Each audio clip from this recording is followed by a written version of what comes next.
We live in a mysterious world. We think we understand everything, have a theory for everything. But every now and then we have to admit, we don't really understand the fascinating stories that happen around us. The little marsh tit scurries busily from branch to branch. She flies with food to an inconspicuous tree hollow. But no tit calls can be heard from this cave. What is happening here? She does something that is hard to believe. Their goal is the whole of a great spotted woodpecker. They are not their own chicks. The chicks were not abandoned, are not helpless. Inside, the young woodpeckers are calling, and her? She feeds them, caterpillar by caterpillar, as if they were her own. Not that the parents don't feed, they take turns with the tit.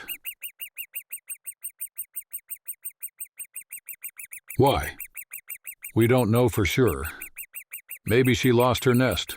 Maybe she's following an instinct, or it's simply caring.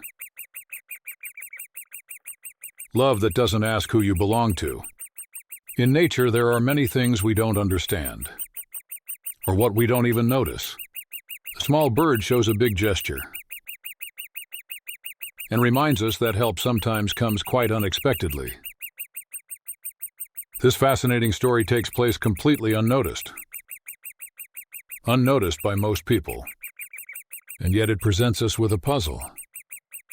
A fascination that can only exist if we protect and preserve habitats and biodiversity.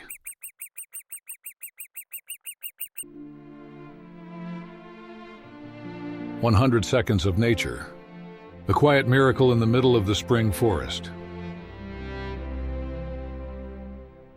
But such places, with all their stories, sounds, secrets, are disappearing. We want to preserve them. Permanently, untouched, we buy forests and return them to nature. Without deforestation, without development, without huge machines that damage the valuable forest soil for decades. Together with you, new primeval forests will be created. For the animals, for the climate, for all of us. Be there too. Becoming a forest sponsor is easy. Find out more today.